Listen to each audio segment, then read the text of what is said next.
Good morning, students. I hope you have completed the revision work of the topics Coulomb's law and superposition principle by now. Today, we will revise the remaining two topics electric potential and capacitance. Stay focused. We shall start revision with first topic electric potential and discuss all its important points. In the video lecture we had discussed that electric potential is a physical quantity which determines the flow of charges from one body to another body. In other words, we can say that electric potential determines the degree of electrification of the body. Then how it can be defined? Electric potential can be defined as the potential at a point is work done per unit charge by an external agency. External agency does some work in bringing a charge from infinity to that point. Means suppose Q0 charge is being brought from infinity to that point, and in bringing this charge Q0 W work is done, then mathematically electric potential V denoted by V is equal to W by Q0. Here I have mentioned W is the work done in bringing the charge, and Q0 is the test charge. Unit will be what? W work joule coulomb, joule per coulomb is called volt, and it is a scalar quantity because W work is a scalar and Q0 charge is also scalar. Here mentioned because W and Q0 both are scalar. Now one thing more we shall discuss, that students, the electric field which is related with electric potential in terms of quantity that will independent of magnitude of charge Q0, we introduce the concept of term physical quantity. Potential difference. I repeat, to describe the electric field which is related with potential in terms of quantity that will independent of magnitude of charge Q0, we introduce the concept of a term potential difference denoted by delta V, and it is given by delta V is equal to VB minus VA. VA is the potential at point A, VB is potential at point B, WAB by WAB by Q0, where WAB is the work done moving the charge Q0 from point A to point B. Here I mentioned VA and VB are defined as potentials at points A and B. So what is the potential at any point due to any location? So potential at a point with position vector R due to point charge Q placed at the origin is given by this formula. V is the potential, R is the location, K is equal to Q by R. K is the constant which depends upon nature of the medium.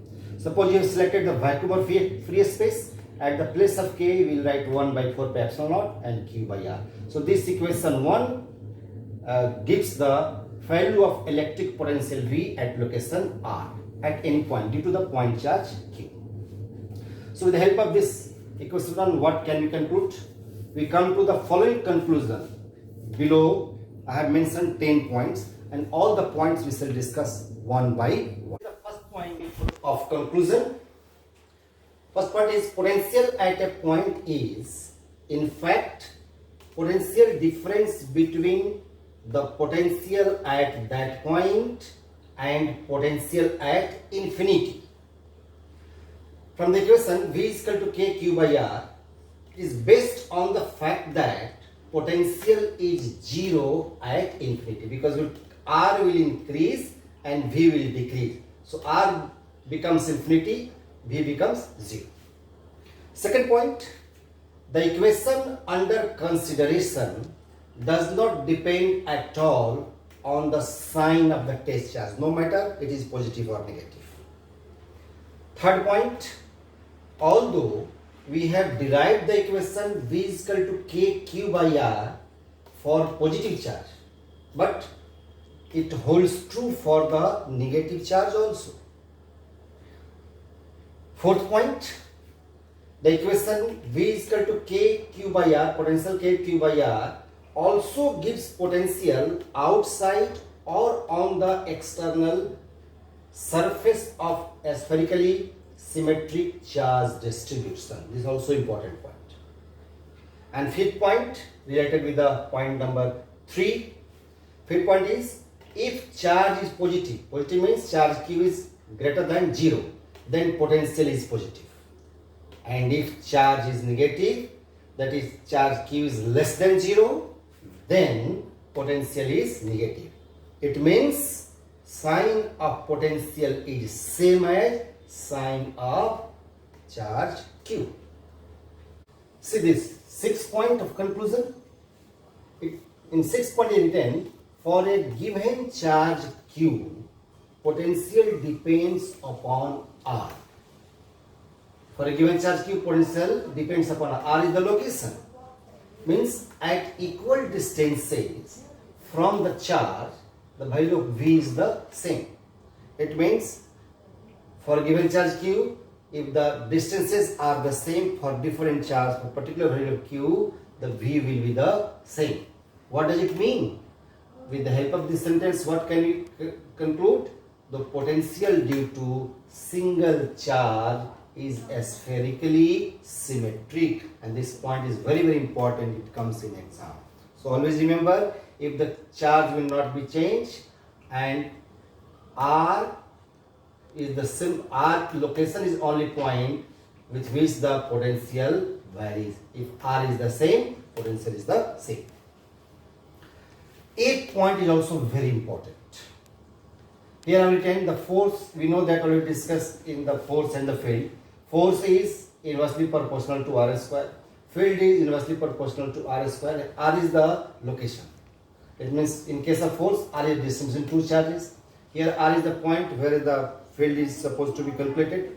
But what about the potential? Potential is inversely proportional to R, 1 by R. So when we compare all the three relations, we can say force and field vary quickly with R because these two are inversely proportional to a square of the distance.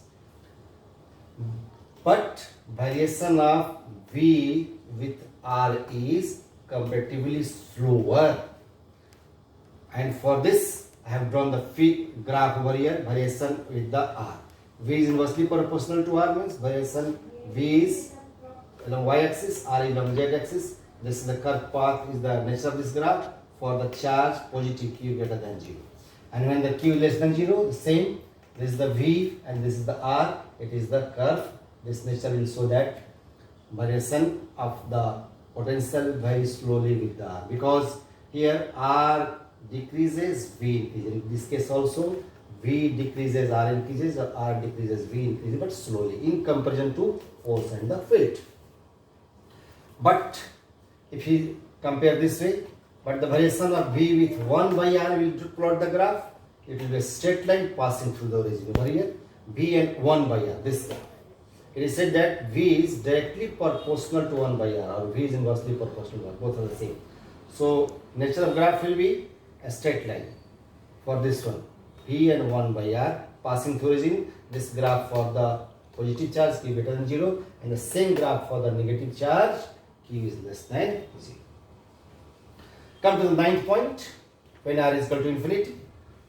R infinity means V is equal to 0. Because when R will increase, V will decrease. That is, potential is 0 at the large distance. And this 10th point is the most important point. Potential due to a charge Q at its own location. It means where the charge lies. What is the value of potential? So potential due to a charge at its own location is not defined. Why? Because it is infinity.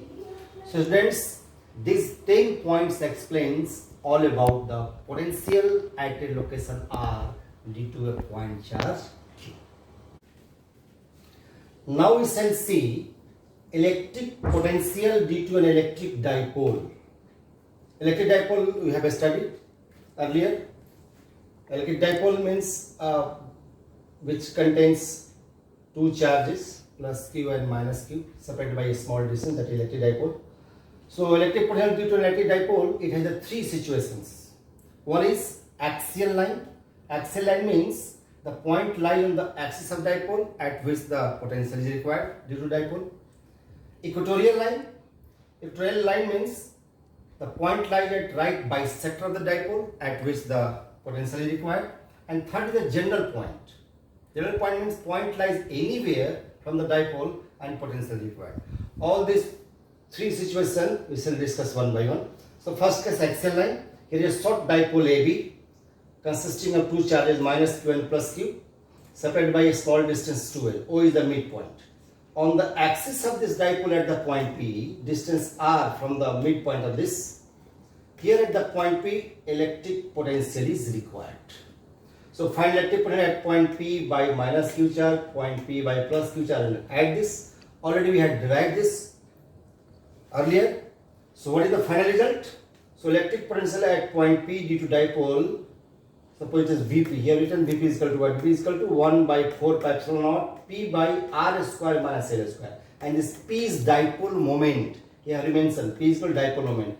Dipole moment is directed always from negative charge to the positive charge. So vector P represents the dipole moment. So at the point P, the potential is this one. 1 by 4 pi epsilon naught P by r square plus l square, where P is equal to dipole moment 2ql. We have discussed earlier. Suppose this dipole is very short. Very short means r is very large, greater in comparison to the L. This distance r, the point P or location r is very large in comparison to L. Then this L square will neglected, becomes 0. So Vp is equal to 1 by 4 pi epsilon naught P by r square. This is the expression for the potential at point P due to electric dipole on its axis, on its axial line. Now let us see the equatorial line. Here we have the short dipole AB having charges minus q and plus q separated by a small distance 2l, and O is the midpoint. From midpoint O at a right bisector at a distance r, there is a point P, and here the potential is required due to this dipole. So this is O to L, O to B also L, because already A to B is 2L. So and this is OP is R. So AP and BP will be the same. R square L square under root both are. So potential at P will be first find due to minus q charge, and the P due to the plus q charge, and add both, because both the charges are the same, signs are different, and these distances are the same. So potential at P will be 0. Both will cancel out. So potential at point P will be 0. This also have derived. Third case is a little longer one, but at the general point due to dipole. Here we have the short dipole, again similarly minus q and plus q, this dipole AB, and O is the midpoint. From midpoint O at a distance r, there is a point P. This point P does not lie on its equator or right bisector, and does not lie on the axis. It is anywhere such that this line OP, which distance is r, this OP makes an angle theta with dipole moment P. Then what is the potential at this point? So this is a long question we have derived earlier in our video lecture. I have written the final result. So potential at point P, distance r from midpoint O of the dipole, such that line OP, this one line OP, makes an angle theta with dipole moment P. Dipole moment P, always directed from negative to positive charge, will be given by Vp is equal to 1 by 4 pi epsilon naught P cos theta by r square. And this result comes, or when you take when r is much greater than L. So L square will be neglected. So this is the final result for the potential at P due to a dipole, and this point P lies in general position anywhere. If you have to check that the axial line is correct or not, so put one by one. Here the theta is equal to 0 degree, 90 degree. Suppose put theta is equal to 0 degree, becomes cos 0, and cos 0 is 1, it will be P by r square, this value. So axial line is correct. When put here theta is equal to 90 degree, 90 degree means the equatorial line, 90 degree cos theta becomes 0, so this becomes 0, this is the Vp is equal to 0. So it means this way also we can find the axial line in the equatorial line. Now we shall discuss one numerical. This question involves two concepts. One, to find potential difference between 2 points, and second, to determine potential due to a system of charges. Here the question is, the potentials at points A and B are VA and VB. Then calculate VA minus VB for the given arrangement. Arrangement is this. 2 points are given, A and B, and the two charges plus Q and minus Q, it is called the system of charges. At distance are given different X, Y and X. Then you have to find the potential difference between the points A and B. So in order to solve this question, how can you move? First you find potential at A due to charge plus Q due to charge minus Q. Then find potential at B due to charge plus Q and due to charge minus Q, and then subtract VA minus VB. So get the net potential one by one for both. Net potential at point A due to both the charges plus Q and minus Q. So potential formula is V is equal to K Q by R. So VA potential at A due to both the charges, K is common, plus Q charge Q by this distance X, Q by this X, minus Q charge minus Q, have taken the minus Q by the distance here to X, and this is Y, X plus Y, and solve it, and this is the result. Equation 1 for the net potential at A due to both the charges. Again, net potential at B due to both the charges plus Q and minus Q. The potential at B will be, first find potential due to plus Q charge, potential due to minus Q charge, here VB, K is the common again. So potential at B due to plus Q charge plus Q divided by this distance X and plus this Y, X plus Y. Then potential B due to minus Q charge, here the minus sign, Q by this distance X, this one. And then solve. After solving we'll get minus K, again Qi by this one. So equation 2 gives the potential, net potential at B due to both the charges. Then what is the potential difference? VA minus VB is here, VA minus VB. So at the place of VA we shall put this, minus at the place of VB we shall put this. So minus and this minus becomes what? Plus. So both will be added. So result is K2QY by X plus X into X plus Y.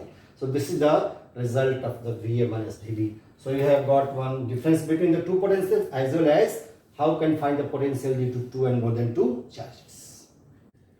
Now we shall review capacitor and capacitance.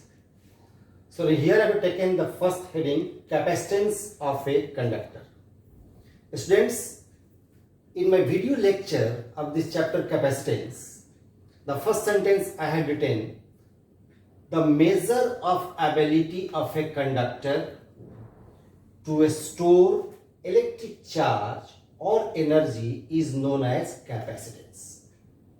And this capacitance of any conductor is measured by the ratio of charge given to conductor to rise in its potential. So capacitance is denoted by C. So C is equal to Q by V. So what is the unit? Q is the coulomb, V is the volt. Coulomb per volt is called farad. Farad is the unit of the capacitance.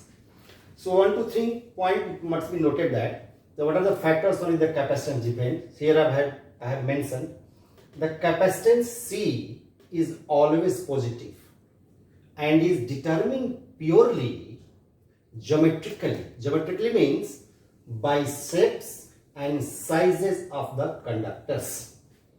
It does not depend upon nature of material of the conductor. With what material the conductor is made, no matters. It only depends upon dimensions, or you can say shapes and size of the conductor. Now let us see what is capacitor. In brief, I have written one sentence. A capacitor is a system of two conductors separated by an insulator. Here I have made the capacitor. Two conductors X and Y separated by this gap, dry air. It is insulator. So the conductors are called plates of the capacitor. This X and Y are called plates of capacitor, and its capacitance is measured by this formula. C is equal to Q by V. Then what are the Q and V? Here plus Q and minus Q are charges on the plates of capacitor. Here plate X charge is plus Q, plate Y charge is minus Q. Charges should be equal and opposite on the capacitor, and V is the potential difference between them. Here V is the potential difference between both the plates. Then what are the factors on which the capacitance of this capacitor depends? Its capacitance depends upon dimension of these plates as well as relative position of the conductor. This capacitor is known as parallel plate capacitor because you know that depending upon the shape of the plates, the name of the capacitor is given. So for a parallel plate capacitor, or this one, the capacitance of this parallel plate capacitor C is equal to epsilon naught A by D. This is already derived in the video lecture. I have written the final result of capacitance of parallel plate capacitor, where between the separation of this X and Y in this gap, you have the vacuum taken. So here A, C is equal to epsilon naught A by D. A is area of plate, D is the plate separation, and epsilon naught is the permittivity of the vacuum. So about the capacitor, one important point is to be noted. The capacitor is so configured that it confines the electric field lines within a small region of space between the plates of the capacitor. Thus, even though field may have considerable strength, the potential difference between two conductors of capacitor is small. Means conductors means the plates of the capacitor. So this is very important point, please always remember. Now look at this figure. I have drawn one parallel plate capacitor, and this capacitor is filled here with one insulating slab, dielectric slab of thickness T. So what happens when the dielectric slab is inserted between the plates of capacitor? E naught is the applied field without this dielectric slab, and EPE is one called polarized field or induced field. Polarized field or induced field. So when the slab is introduced between the plates of capacitor, dielectric slab, in opposite direction of the applied field, one induced field is set up. As a result, the net field in the dielectric slab is reduced. Here I mentioned, if the medium between plates of capacitor is filled with a dielectric slab, again as shown of thickness T, is the blue color, the net electric field in dielectric and potential difference between the plates of capacitor is reduced.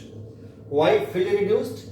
Because due to polarization in opposite direction of this applied field, induced field is set up. So net field in the dielectric slab is reduced, and at the same time this potential difference between the plates of capacitor is reduced. So consequently what happens? Consequently capacitance C increases from its value of vacuum C naught. C naught is the value of this capacitance of parallel plate capacitor in vacuum or free space. By the relation, C is equal to K times C naught. C is the capacitance in the medium. Medium is dielectric slab. C naught is the capacitance in the vacuum. With the help of this relation, the capacitance increases K times, where K is called dielectric constant. So now with this relation we can write also C by C naught is equal to K. And this case, because dielectric constant, it can also be defined in terms of the capacitance. The dielectric constant may also be defined as the ratio of capacitance of capacitor in the medium to capacitance of capacitor in the vacuum. Now we shall have a quick revision of combination of capacitors. Capacitors are combined by two ways, by the series combination and by the parallel combination. First, series combination. Series combination is called end-to-end connection. End-to-end connection means the capacitors are connected by conducting wires containing no junction. There is no junction between any two capacitors when connected by the conducting wire. So for n number of capacitors in series combination, when they are connected, the total capacitance CS of the equivalent capacitance of n number of capacitors is given by here. 1 by Cs is equal to 1 by C1 plus 1 by C2 plus 1 by C3 up to the 1 by Cn. This the final formula for n number of capacitance series combination, and this formula we had derived earlier in our video lecture, where Cs is called equivalent capacitance and C1, C2, C3 up to Cn are called individual capacitances. Now let us see the parallel combination. In parallel combination, the one plate of each capacitor is connected at one point and second plate of each capacitor is connected at other point. So therefore, capacitors share a common potential. So for n number of capacitors in parallel combination, what is the total capacitance? Here I have taken the Cp. Cp is given by the formula Cp is equal to C1, C2, C3 up to the Cn, and this is the expression for the equivalent capacitance in the n number of parallel combination. This already we have derived in our video lecture.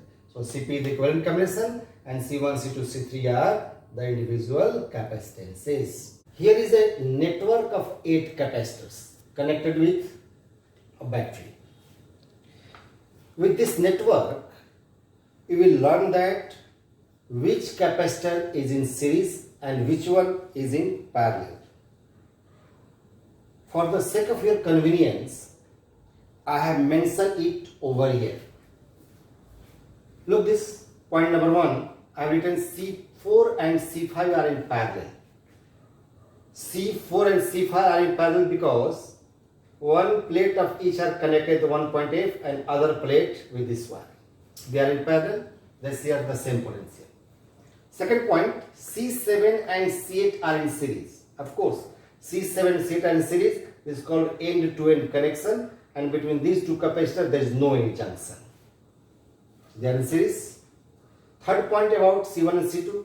C1 and C2, these are not in series. Here the straight line but not in series, because here at the point B there is a junction. So C1 and C2 are not in series. One more, the fourth point, what about the C2 and the C3? So C2 and C3 are not in parallel. Here, although the one plate of C2 and one plate of C3 connected at the point B, but next plate is not connected other one point, so they will not share the same potential. So why they are not in parallel? Because one plate of each are connected at point B, it's okay. One plate connected at point B, they do not share the same potential difference due to the way they are connected. So this way easily we can break the network of the capacitors. So please practice it always to break the network of the capacitor. Now we shall see energy stored in a charged capacitor. It is said that the energy of a charged capacitor is stored in the electric field between the plates of capacitor. So the energy denoted by U stored in capacitor of capacitance C with charge Q and voltage V is given by this relation. U is equal to half Q into V. This relation already we have derived earlier. So when at the place of Q you put the CV, it becomes half CV square, then you convert in the half Q square by C. So there are 3 different forms of energy stored in capacitor. Half QV, half CV square and half Q square by C, and according to data given numerically we shall use all the 3 formula separately. When this energy is divided by volume of that capacitor, it becomes the energy density. So here the energy density means the energy per unit volume in the region with electric field E is given by this relation, energy per unit volume denoted by UE, energy density, is equals to half epsilon naught E square. E is the electric field and epsilon naught is the permittivity of free space. So this is also very small derivation already we had derived earlier. So this equation gives the energy density of the parallel plate capacitor, and this equation gives the energy stored in capacitor. Here the unit of energy density is what? Joule per cubic meter. How? Because unit of energy is joule and volume meter cube, so joule per cubic meter. Now we shall revise the last topic of this chapter, redistribution of charges and concept of common potential. Although this topic is not given in NCERT book, but questions from this topic are always being asked in board examination. So students, please look at this figure. Here there are two conductors A and B are placed on insulating stand. Conductor A has charge Q1, its potential is V1 and its capacitance is C1. I have assumed that. Conductor B has charge Q2, its potential is V2 and capacitance is C2. Both the conductors are connected with a connecting wire. This conducting wire we have with the connected. And we know that when the two different conductors having different potential and charges are connected with a conducting wire, charges begins to flow from higher potential to lower potential. And it happens in this also. And when the charges begin to flow from higher potential to lower potential till the potential of both the conductors are equalized. And when the potential of both the conductors are equalized, this potential is called common potential. So assume if V be the common potential due to sharing of charges on this conductor, then this common potential V will be C1 V1 plus C2 V2 by C1 plus C2. Now we'll say how it has come. This equation already we have derived in our video lecture earlier. Then after that, when charges are redistributed, charges are being shared, then conductor A and conductor B have the different charges, but total charge again remains the same. Suppose Q1 dash is charge on conductor A, Q2 dash is charge on conductor B. After saying the charges, then the ratio of this Q1 dash and Q2 dash will be what? Here I have mentioned Q1 dash by Q2 dash is equals to C1 by C2. C1 C2 are the respective capacitances of A1 and B2. A1 and A and B.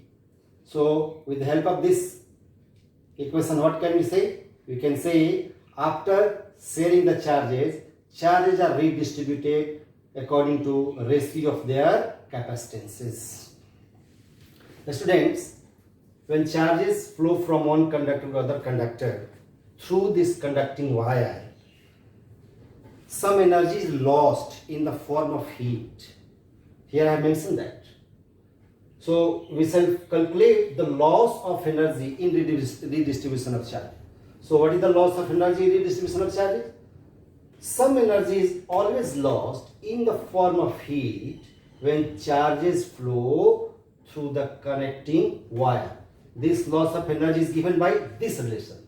Delta is suppose loss of energy, Ey is the initial energy, Uf is the final energy. Initial minus final loss of energy will be equal to C1 C2 by 2 C1 C2, here V1 and V2 whole square. And this equation also we have derived earlier in our video lecture. So no need to derive again this one. Here now initial minus final is greater than 0. Why? Because this V1 minus V2 square will be always positive. So the square will be positive. So difference of these two will always positive. U initial minus U final is equal to greater than 0. It means U initial is greater than U final. So after sharing of charges, energy is lost. I have taken with the help of this relation two cases also. First case, suppose V1 is equal to V2 here. V1 is equal to V2 means potentials of both the conductors are the same. Then what happens? V1 is equal to V2 means this equation becomes 0. So initial minus final is equal to 0. Uy minus Uf is equal to 0. And this is Uy minus Uf is equal to 0. Uy is equal to Uf means initial energy is equal to final energy. That is no loss of energy. So we can say when potentials of both the conductors are the same, there is no loss of energy. Now second case, suppose the C1 is equal to C2. Both the capacitances of the conductor are the same. Suppose it is a C. Then what this equation becomes? Ui minus F is equal to, by calculation, 1 by 4 C V1 minus V2 whole square. So this is the initial final energy, difference of initial final energy, loss of energy when both the conductors have the same capacitance. Students, we have completed the revision work of those topics which I have taught you in electrostatics. I hope you have understood well. I wish you all the best for your upcoming examinations. Thank you.